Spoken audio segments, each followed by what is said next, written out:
ಧನುರ್ರಾಶಿ ಪತಿಪತ್ನಿಯರ ಮಧ್ಯದಲ್ಲಿ ವಿರಸ ಅಂತಕ್ಕಂಥದ್ದು ದೂರವಾಗಿ ಅನ್ಯೋನ್ಯತೆ ಪ್ರಾಪ್ತವಾಗುವಂತಹ ದಿವಸ.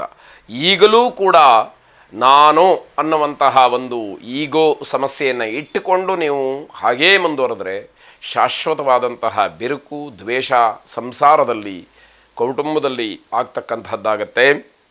ಹಣ ಹೂಡಿಕೆಯ ಮಾತುಕತೆಯನ್ನು ನಡೆಸ್ತೀರಿ. ಮುಂದಿನ ಒಳ್ಳೆಯ ದಿನಮಾನದಲ್ಲಿ ನಾವೊಂದಷ್ಟು ಹಣ ಹೂಡಿಕೆಯನ್ನು ಮಾಡಬೇಕು ಅಂತಕ್ಕಂತಹ ಚರ್ಚೆ ನಿಮ್ಮದಾಗ್ತಕ್ಕಂತಹದ್ದು. ಹೊಸ ವಾಹನ ಖರೀದಿಯ ಬಗ್ಗೆಯೂ ಕೂಡ ಒಂದಷ್ಟು ಮಾತುಕತೆ ಆಗುತ್ತೆ. ಇರುವಂತಹ ವಾಹನವನ್ನು ನಾವು ಮಾರಾಟ ಮಾಡಬೇಕು ಅನ್ನುವಂತಹ ಚಿಂತೆಯೂ ಕೂಡ ಅಲ್ಲಿ ನಡೆಯುವಂಥದ್ದಾಗತ್ತೆ. ಮಕ್ಕಳು ಬಿದ್ದು ಗಾಯವನ್ನು ಮಾಡಿಕೊಳ್ತಕ್ಕಂತಹ ಸಾಧ್ಯತೆ ಇದೆ. ಕೆಲಸಗಾರರಿಂದ ತೊಂದರೆಯಾಗಬಹುದು. ಹೀಗೆ ಒಂದಷ್ಟು ಅಶುಭ ಅಥವಾ ಅಪಶಕುನಗಳ ಪಟ್ಟಿ ಬೆಳೀತಾ ಹೋಗ್ತಕ್ಕಂತಹದ್ದು. ಎಚ್ಚರಿಕೆಯಿಂದ ಇದ್ದಾಗ ಒಂದಷ್ಟು ಅವನ್ನೆಲ್ಲ ಬದಲಾಯಿಸ್ಕೊಳ್ಳಬಹುದು, ತಡಿಬಹುದು ಅನ್ನುವಂಥದ್ದು.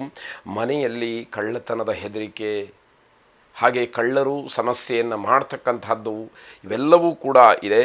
ಸುಖ ಇದ್ದರೂ ಕೂಡ ಅನುಭವಿಸುವಂತಹ ಯೋಗ ಬೇಕಲ್ಲ, ಅದು ಇಲ್ಲ ಅಂತ ಹೇಳಬೇಕು. ಭಗವಂತನ ಅನುಗ್ರಹದಿಂದ ಎಲ್ಲವೂ ಇದೆ.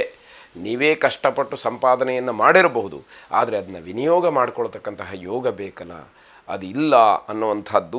ಮಾನಸಿಕವಾದಂತಹ ಕಿರಿಕಿರಿ ಜೊತೆಯಲ್ಲಿ ದಿವಸ ಮುಕ್ತಾಯವಾಗಿಬಿಡುತ್ತೆ. ಈ ದಿವಸ ಕಳೆದು ಹೋಯಿತು ಅಷ್ಟೇ. ಯಾವ ಸುಖ, ಯಾವ ಸಂತೋಷ, ಯಾವ ನೆಮ್ಮದಿ, ಯಾವುದೇ ಸಾಧನೆ ಏನೂ ಮನಸ್ಸಿಗೆ ಅಥವಾ ಕಾರ್ಯರೂಪದಲ್ಲಿ ಇಲ್ಲದೇ ಇರತಕ್ಕಂತಹದ್ದು. ನರಸಿಂಹಸ್ವಾಮಿಯನ್ನು ಪ್ರಾರ್ಥನೆ ಮಾಡಿ, ಎಲ್ಲವೂ ಕೂಡ ನಿಮಗೆ ಶುಭವನ್ನು ತರಲಿ, ಒಳ್ಳೆಯದಾಗಲಿ. ಮಕರ ರಾಶಿ ಸಮಾಜದಲ್ಲಿ ಹೆಸರನ್ನು ಕೆಡಿಸಿಕೊಳ್ತಕ್ಕಂತಹ ಸಂದರ್ಭಗಳೇ ಹೆಚ್ಚಾಗಿ ಕಾಣ್ತಾ ಇದೆ. ಹಾಗಾಗಿ ನೀವು ಆದಷ್ಟು ಎಚ್ಚರಿಕೆಯಿಂದ ಹೆಜ್ಜೆಯನ್ನು ಇಡಬೇಕು. ಅದು ಮಾತಾಗಲಿ, ಕೃತಿಯಾಗಲಿ, ನಡೆಯಾಗಲಿ, ನುಡಿಯಾಗಲಿ ಅಂತ ಹೇಳುವ ಹಾಗೆ ಎಲ್ಲವೂ ಕೂಡ ಪರಿಶುಭ್ರವಾಗಿರಬೇಕು ಅಂತಕ್ಕಂಥದ್ದು. ಅತಿಯಾದಂತಹ ನಂಬಿಕೆಯಾಗಲಿ, ವಿಶ್ವಾಸ ಆಗಲಿ ನಿಮಗೆ ತೊಂದರೆಯನ್ನು ಮಾಡುತ್ತೆ. ಯಾರನ್ನು ನೀವು ತುಂಬ ನಂಬಿ ಹೋಗ್ತೀರೋ ಅವರಿಂದಲೇ ನಿಮಗೆ ಸಮಸ್ಯೆಗಳು, ತೊಂದರೆಗಳು ಆಗುವಂಥದ್ದಾಗತ್ತೆ. ನೀವು ಯಾವುದಾದ್ರೂ ಕಾನೂನಾತ್ಮಕವಾದಂತಹ ಹೋರಾಟಗಳಿದ್ದರೆ ಅಲ್ಲಿ ನಿಮಗೆ ಹಿನ್ನಡೆಯೂ ಕೂಡ ಕಾಡುವಂಥದ್ದಿದೆ. ನಿಮ್ಮ ಅಭಿವೃದ್ಧಿಯನ್ನು, ನಿಮ್ಮ ಬೆಳವಣಿಗೆಯನ್ನು, ನಿಮ್ಮ ಆದಾಯವನ್ನು ಅಥವಾ ನಿಮ್ಮ ಇರುವಿಕೆಯನ್ನು, ನಿಮ್ಮ ಶ್ರೀಮಂತಿಕೆಯನ್ನು, ನಿಮ್ಮಲ್ಲಿರ್ತಕ್ಕಂತಹ ವಾಹನ, ವಸ್ತು, ದ್ರವ್ಯ ಇತ್ಯಾದಿಗಳನ್ನು ನೋಡಿ ಸಹಿಸದೇ ಇರತಕ್ಕಂಥವರು ನಿಮಗೆ ಹಲವಾರು ಜನ ಇರ್ತಾರೆ. ಜನರ ಕಣ್ಣಿಗೆ ನೀವು ಒಂದು ದೃಷ್ಟಿಯಾಗಿ ಕಾಣುವಂಥದ್ದಾಗತ್ತೆ. ಪರೀಕ್ಷಾ ಫಲಿತಾಂಶಗಳು ಮಾತ್ರ ನಿಮ್ಮ ಪರವಾಗಿರುತ್ತೆ. ಯಾವುದೋ ಒಂದು ಸಮಸ್ಯೆ ಇದೆ ಅಂತಂದರೆ ಮತ್ತೊಂದು ಅನುಕೂಲ. ಯಾಕೆ ಅಂತಂದರೆ ಜೀವನದಲ್ಲಿ ಆಶಾಭಾವನೆ ಇರಲಿ, ಆ ಭರವಸೆಗಳು ನಿಮಗೆ ಮೂಡಲಿ ಅನ್ನುವಂತಹ ಒಂದು ವಿಚಾರವಾಗಿರುತ್ತೆ. ಶ್ರೀರಾಮಚಂದ್ರನನ್ನು ಪ್ರಾರ್ಥನೆ ಮಾಡಿ, ಶುಭವಾಗಿ. ಕುಂಭರಾಶಿ ವ್ಯಾಪಾರ, ವಹಿವಾಟು, ಹಣ ಹೂಡಿಕೆ, ಷೇರು ಮಾರುಕಟ್ಟೆಯಲ್ಲಿನ ವ್ಯವಹಾರ ಇವೆಲ್ಲವೂ ಕೂಡ ನಿಮಗೆ ಹಿನ್ನಡೆಯಾಗುವಂಥದ್ದು. ಇಡೀ ಜಗತ್ತಿನಲ್ಲಿ ಏನೋ ಅಲ್ಲೋಲ ಕಲ್ಲೋಲಗಳು ಆಗಬೇಕಾದ್ರೆ ನನ್ನದೇನು ಅಂತಕ್ಕಂತಹ ಭಾವನೆ ಬೇಡ. ನಿಮ್ಮ ಪ್ರಯತ್ನ ನಿಮ್ಮ ಒಳಿತಿಗೆ. ಬೇರೆಯವರು ಯಾರೂ ಕೂಡ ನಿಮ್ಮ ಜೊತೆಗೆ ಬರದೇ ಇರಬಹುದು. ನೀವು ಪ್ರಾಮಾಣಿಕವಾಗಿ ನಿಮ್ಮ ಕರ್ತವ್ಯವನ್ನು ಮಾಡಿ ಎನ್ನುವಂಥದ್ದು. ವೈದ್ಯರಿಗೆ ಬಿಡುವಿಲ್ಲದೆ ಇರತಕ್ಕಂತಹ ಕೆಲಸ, ಜೊತೆಗೆ ಆದಾಯವೂ ಹೌದು, ಆಯಾಸವೂ ಹೌದು ಅನ್ನುವಂಥದ್ದು.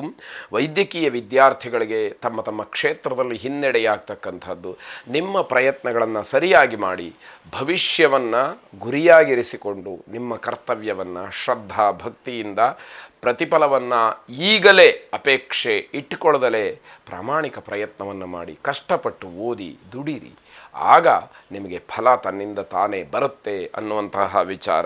ನಿಮಗೆ ಸಂಬಂಧ ಪಡದೇ ಇರತಕ್ಕಂತಹ ವಿಚಾರಗಳಿಂದ ದೂರ ಉಳಿದು ಬಿಟ್ಟರೆ ಅದು ಬಹಳ ದೊಡ್ಡ ಸಾಧನೆಯಾಗುತ್ತೆ. ನಿಮಗೆ ಅದರಿಂದ ಒಳ್ಳೆಯದಾಗುವಂಥದ್ದು. ಅನಗತ್ಯವಾದಂತಹ ವಿಚಾರಗಳನ್ನು ಚಿಂತೆ ಮಾಡಿ ನೀವು ಸುಮ್ಮನೆ ಸಮಸ್ಯೆಗೆ ಈಡಾಗ್ತೀರಿ. ಮುಂದೆ ಯಾವತ್ತೋ ಇನ್ನು 4-6 ವರ್ಷಗಳಲ್ಲಿ ಏನೋ ಆಗಬೇಕು ಅಂತ ಹೇಳಿ ಈಗ ಕೂತ್ಕೊಂಡು ಯೋಚನೆ ಮಾಡಿದರೆ ಅದು ಪ್ರಯೋಜನ ಆಗೋದಿಲ್ಲ. ಅದಕ್ಕೆ ಪೂರಕವಾದಂತಹ ಕೆಲಸವನ್ನು ಮಾಡಬೇಕು. ಅದರಲ್ಲಿ ಪ್ರಾಮಾಣಿಕತೆ ಇರಬೇಕು, ಶ್ರಮ ಇರಬೇಕು, ಶ್ರದ್ಧೆ ಇರಬೇಕು. ಆಗ ಫಲ ತನ್ನಿಂದ ತಾನೇ ಒದಗಿ ಬರತಕ್ಕಂತಹದ್ದು, ಅವಕಾಶಗಳು ತನ್ನಿಂದ ತಾನೇ ಸಿಕ್ಕುವಂಥದ್ದಾಗತ್ತೆ.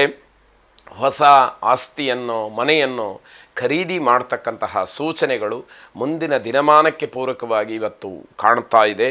ಅಮೃತ ಮೃತ್ಯುಂಜಯನನ್ನು ಪ್ರಾರ್ಥನೆ ಮಾಡಿ ಶುಭವಾಗಿ. ಕೊನೆಯದಾಗಿ ಮೀನರಾಶಿ, ವಿಜ್ಞಾನ, ತಂತ್ರಜ್ಞಾನ ಇತ್ಯಾದಿಗಳಲ್ಲಿ ಹೆಚ್ಚು ಪರಿಣಿತಿ ಅನುಭವ ಇರತಕ್ಕಂಥವರಿಗೆ ವಿಶೇಷವಾದಂತಹ ಗೌರವ, ಸ್ಥಾನಮಾನ, ಪುರಸ್ಕಾರಗಳು ಸಿಕ್ಕುವಂಥದ್ದಾಗತ್ತೆ. ಸ್ವಾಭಿಮಾನಕ್ಕೆ ಧಕ್ಕೆ ಬರ್ತಕ್ಕಂತಹ ಸಂದರ್ಭಗಳೂ ಇರುತ್ತೆ. ಆಲೋಚನೆ ಮಾಡಿ, ಸನ್ಮಾನ ಬೇಕಾ, ಅವಮಾನ ಬೇಕಾ, ಎಲ್ಲವೂ ಕೂಡ ನಿಮ್ಮ ಕೈಯಲ್ಲಿರುತ್ತೆ. ಮನೆಯಲ್ಲಿ ಇರುವಂತಹ ವಿಚಾರ ಸ್ವಲ್ಪ ನಿಮಗೆ ಕಷ್ಟಕರವಾಗುತ್ತೆ. ಯಾಕೆ ಅಂತಂದರೆ ಮನೆಯಲ್ಲಿ ಏನೋ ಒಂದು ರೀತಿಯ ಒತ್ತಡ, ಮನೆಯಲ್ಲಿ ನೆಮ್ಮದಿ ಶಾಂತಿ ಸಿಗ್ತಾ ಇಲ್ಲ ಅನ್ನುವಂತಹ ಅನುಭವ ನಿಮಗೆ ಆಗುವಂಥದ್ದು. ದೀರ್ಘಕಾಲದ ರೋಗಗಳು ಏನಾದರೂ ಇದ್ದರೆ ಅವು ಮತ್ತೆ ಮತ್ತೆ ಉಲ್ಬಣವಾಗ್ತಕ್ಕಂಥದ್ದು, ಹೆಚ್ಚಾಗ್ತಕ್ಕಂತಹ ಸೂಚನೆ. ನಿಮ್ಮ ಸಂಶೋಧನೆ ಆಗಿರಬಹುದು, ಸಮಾಜ ಸೇವೆ ಆಗಿರಬಹುದು, ಇವೆಲ್ಲವೂ ಕೂಡ ಜನರನ್ನು ನಿಮ್ಮ ಹತ್ರ ಆಕರ್ಷಣೆ ಮಾಡ್ತಕ್ಕಂತಹ ಶಕ್ತಿ ಹೆಚ್ಚಾಗ್ತಾ ಹೋಗುತ್ತೆ. ಕೆಲಸದ ಒತ್ತಡದಿಂದ ಮನೆಯಿಂದ ಹೊರಗಡೆನೇ ಹೆಚ್ಚಾಗಿ ಇರಬೇಕಾಗಬಹುದು. ಪರಮೇಶ್ವರಿಯನ್ನು ಪ್ರಾರ್ಥನೆ ಮಾಡಿ ಶುಭವಾಗಿ.